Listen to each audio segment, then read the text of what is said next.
नमस्कार, समाचार बुंदेलखंड में आपका स्वागत है। रुख करते हैं झांसी की खबरों पर। मेडिकल अग्निकांड में बुंदेलखंड निर्माण मोर्चा के अध्यक्ष भानु सहाय बोले, मुआवजे की रकम 5 लाख बढ़ाकर 25 लाख की जाए।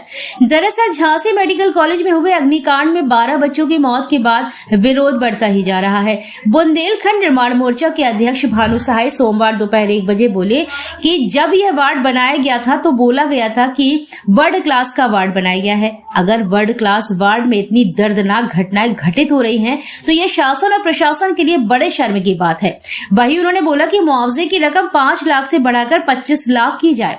भानु सहाय बोले कि मेडिकल कॉलेज के सामने जो प्राइवेट नर्सिंग होम बने हैं, वे भी मानक के विपरीत चल रहे हैं। उनमें से किसी दिन कोई बड़ा हादसा अगर हो जाता है, तो यही घटना किसी प्राइवेट नर्सिंग में हुई तो अभी तक शासन प्रशासन द्वारा बड़े बड़े कदम उठा लिए गए होते और आरोपियों को सजा भी मिल गई होती। मगर मामला जब राजकीय अस्पताल का आया, तब अधिकारी मौन क्यों हैं? ये वर्ल्ड क्लास बनाया गया था, जो कहा गया था ये शिशु वार्ड, जिसमें ये घटना घटित हुई है। अगर ऐसे वर्ल्ड क्लास में घटना घटित होने लगे तो धिक्कार है फिर शासन प्रशासन और जिनने बनवाया था उनके ऊपर। जो 5 लाख रुपए की घोषणा करके जाया गया है कि जो बच्चों की मृत्यु हो गई उन्हें हम 5 लाख रुपए देंगे, तो हम मुख्यमंत्री जी से और जो यहाँ उप मुख्यमंत्री जी आए थे उन दोनों से निवेदन करना चाहते हैं, वो कृपया अपनी सिर्फ एक उंगली जलवा लें। वो अपनी एक उंगली जलवा दें, हम 10 लाख रुपए उन्हें देंगे। उन बच्चों के माँ की, उन बच्चों के परिवार की पीड़ा समझने का प्रयास करो।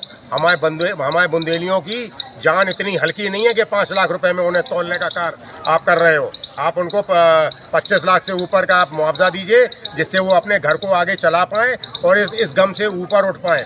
दूसरा, एक प्रश्न चिन्ह हमारे झांसी के जिलाधिकारी की भी कार्यशैली पे उठता है। हम लोग पिछले 1.5 साल से लगातार लगे हुए हैं कि सामने जो नर्सिंग होम चल रहे हैं इनकी जांच कराइए। किसी का नक्शा पास नहीं है, किसी में प्रदूषण का कारण नहीं है, किसी में फायर का कारण नहीं है, तो किसी में वो तलघर में चल रहा है, किसी में सीएमओ का सर्टिफिकेट नहीं है। आखिर ये कार्य हो कैसे रहा है? कौन सा ऐसा कार्य है, कौन सा ऐसा दबाव है, या क्या ऐसा बीच में है? क्या पैसा है सिर्फ अकेले जिसके तहत आप लोग कार्य नहीं कर पा रहे हो? 3 बार कमिश्नर साहब ने डीएम साहब को लिख के दिया कि इसके खिलाफ कार्रवाई की जाए, हमारे ही चिट्ठी पर, लेकिन अभी तक कोई कार्रवाई नहीं हो पाई। तो हम डीएम के खिलाफ भी अब धरने पर बैठेंगे अगर ये कार्रवाई नहीं हुई।